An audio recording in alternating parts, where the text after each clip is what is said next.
His father surprised him, however, by responding, "If I had it to do over again, I would go to medical school and then into dentistry because you can't divorce the teeth from the rest of the body." Years later, when Howard finished medical training, he apologized to his father for going into medicine instead of dentistry. His father replied, "Do you remember that evening when I suggested you go into medicine instead of dentistry? Why do you think I did that? Because medicine is a much broader field. It offers many more opportunities for research and development and care of people." Concern for people. That is what motivated Dr. House. This is what spurred him to learn all he could.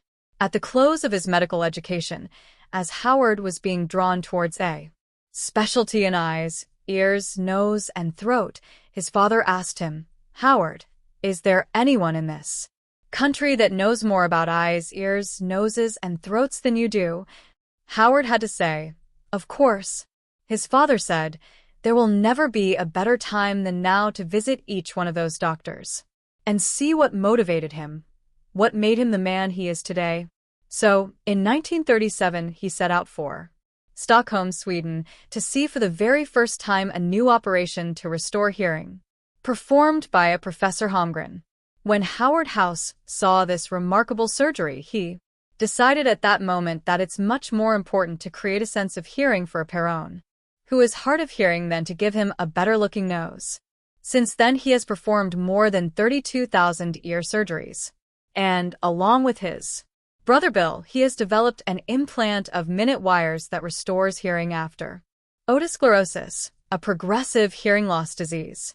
They have also developed the cochlear implant, little electrodes in the inner ear that bring hearing to deaf children. He has placed implants in more than 200 such patients, the first in 1968.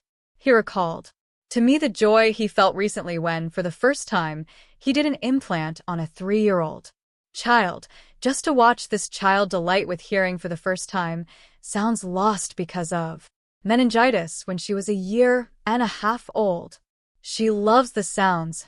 She loves to hear the sound of her feet as she walks on the floor. It brings tears to all of our eyes when we see this little girl's response." Literally thousands of doctors come from around the world to the House Institute to learn the techniques of the House brothers. A brilliant man, you say? Yes, you are right. Smarter than you? I doubt it. I've seen his college transcripts. Are you ready for this? At the end of his first year in college, he had a 2.0 grade point average. He had mostly D's, including a D in chemistry. He even had one F. The following year, he perked up and got all the way up to a 2.2. At that point, Howard went to see Dean McKibben at the University of Southern California and told him he was interested in going into medicine. The dean said, "You're not serious?" But he did tell Howard that if he worked hard and came back the next year with a better grade, he'd have a place for him. So, Howard dropped a number of extracurricular activities. His grades improved. Thanks to Dean McKibben, he entered medical school. Today, more than 32,000 people have discovered the glory of sound thanks to a caring, dedicated man, Dr. Howard House, but only because he unlocked the love and faith in his heart and let them be the driving force of his life. Visualize. Visualize the dream before you. Don't ever lose the vision. When you lose the vision, you're dead. Where there are no dreams, people perish. A young lad came to college as a freshman and checked into his room. The first thing he did was hammer a big brass letter V on his door. Everybody asked him what it was for, but he wouldn't tell them. He kept it polished, and it was always the first thing put up in his room as he moved from dorm to dorm. Finally, he graduated, and at the commencement exercise, his name was announced as valedictorian. When he walked across the stage, there in his left hand was his polished brass letter V. Set new goals. Believe you can reach them. Visualize defeat, and you will be defeated. Visualize ultimate success, and you will achieve it. What you see is what you'll be. I recently spoke at a convention of 2,000 salespersons employed by an obviously very successful direct sales businesswoman. The leader's father, who was a university graduate, was understandably disappointed when she dropped out of high school. As a result of his disappointment, this woman developed a terribly negative self-image. After years of feeling like a flop and a failure, she was introduced to possibility thinking. As a result, she made a trip to California and worshipped in the Crystal Cathedral. Soon after, she learned of a good, useful product that people needed. She believed in it. Friends encouraged her to market this product and become a salesperson, but she said, "I can't be a salesperson. I don't know anything about it. And besides, I'm not very smart. I never finished school." But before she threw the idea away for good, she remembered these words: "With God, all things are possible." She gave it a try. She succeeded, and a few days ago I spoke to 2,000 of her employees. Success all starts in your head, and every person has the freedom to choose to be a success or not. It's that simple. Choose to succeed. See yourself as a successful person, and you will be a successful person. Visualize. The me I see is the me I'll be. You can be anything or anyone you want to be if you can learn to believe in yourself. It is true that God gives different abilities and different gifts to different people, but ultimately, success doesn't come through special abilities. You can look at people in your profession who are higher up the ladder than you are. You know that you are as talented as they. Conversely, you can look down the ladder only to see a crowd of equally talented people nipping at your heels. Neither success nor self-esteem necessarily comes through talent, nor do they necessarily come through territory. Some people surmise that they would find success if they lived in a particular town or state. Although it is easier to succeed in America than in any other country, merely living in America does not guarantee success. I was in Hong Kong not long after the communist takeover, when the Chinese poured onto that island. I was in Berlin shortly after the wall went up to keep people rushing from the east to the west. Today, people are fleeing to America. Why? Because life is easier in America than in any other country. But ultimately, success doesn't come from where you are, but from the way you think. It comes from visualizing your dream. That's why possibility thinkers who may not have the talent, the territory, or the training achieve the impossible. They go through tough times, and they survive. Why? Because they believe in themselves. They feel that they have as much right as anyone else to be happy and to be successful. You won't find really success or self-worth through the right ties, nor will you find it in mere undeveloped talent, nor in living in the right town, community, country, or territory. You won't necessarily find success or self-esteem through training either. Success comes from visualizing yourself the way you want to be. Do you think you are terrific? You are. You just have to believe in yourself. I probably won't be able to convince you of it, for persons can't be convinced they are beautiful if they don't think they're beautiful. I recall every one of my 4 daughters at least once in their lives, when they got a new haircut or permanent, asking me, "How does it look?" I would say, "It looks great." But in their uncertainty they replied, "Oh, I don't think it does. I bet it doesn't look good at all." Even though I thought it looked great, and I told them so, they remained unconvinced. The same is true for you. I can convince you of your talents, but I can't convince you of what you can accomplish in life. Only one person can convince you: God. The way you think about yourself depends on the way you think about God. I call it possibility thinking. It's the secret to success.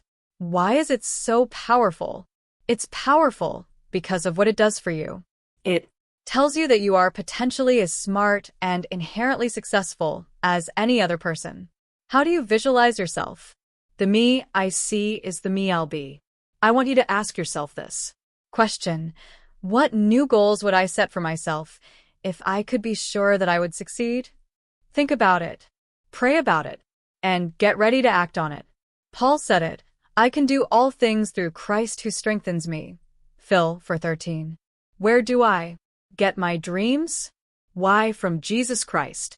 God put you in this world. He has a dream for you. Open up to his dream and see yourself as he sees you. As he, man, woman, or child, thinks in his heart, so is he. Proverbs 23 verse 7. I shall never forget him. I met him this past year at a conference. He was only 22 years of age, but one of the top salespersons. The young man had been diagnosed a few years earlier with cystic fibrosis. After his fatal disease was discovered, nobody would hire him. He was told, "You won't live long enough to make it worthwhile." His father and mother were poor. They could hardly pay the medical bills. He thought, I may be sick, I may be dying, but I can still do something. It would be much better to accomplish something great than to just sit here and wait to die. So he accepted an invitation to join a direct sales business. He was a terrific salesman because, as he said, I don't have long to live, so if I want to break any records, I'd better do it in a hurry. When I saw him, he was wearing a Hawaiian shirt. He said, "Do you know why I'm wearing this shirt? After I made enough money to put a savings account aside to take care of my funeral expenses, I gave some of the rest to the Lord, and I decided to take my mother and father to Hawaii. We just got back. We had a wonderful time." He was only skin and bones under the Hawaiian t-shirt.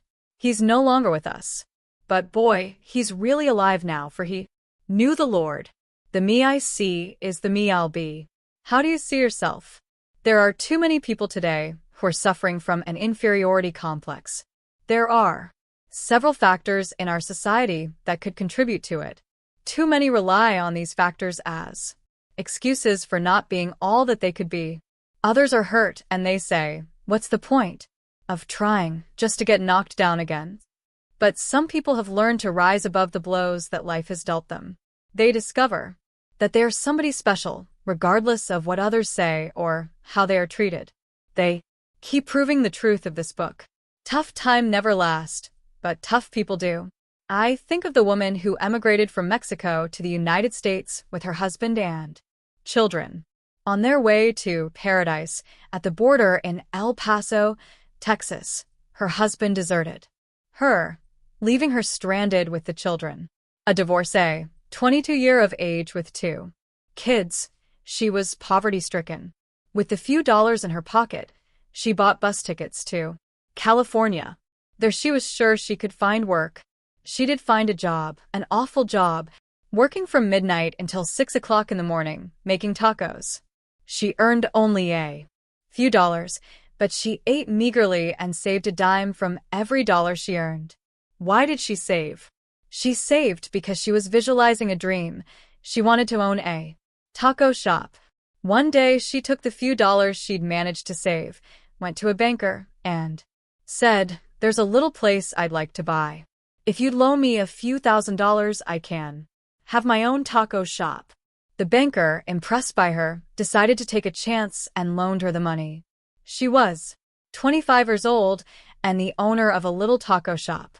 She worked hard at it, and eventually, she expanded and expanded until today, 15 years later, she has the largest wholesale business of Mexican products in America. She went on to become the treasurer of the United States. Her name is Ramona Banuelos. She was asked, "What's the biggest problem facing your people in America today?" She replied, "Children are growing up in America thinking they are inferior." I'll never forget the day my little daughter came home from school and said, "Mama, am I Spanish or Mexican?"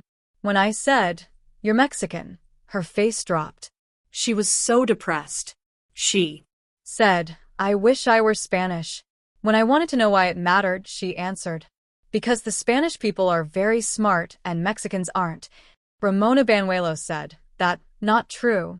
Mexicans are not inferior." To prove her point, she took her children to Mexico, and she showed them the ruins of the Aztec temples, telling them these were built by Mexicans, not Spaniard. She showed them the wide boulevards and the great architecture. These were built by the Aztecs. That's the blood you have in you. Be proud you are a Mexican. You have good blood in you. You are somebody. You bet you are. No matter what your race, no matter what your color, no matter what your ethnic background, you are the child of a survivor.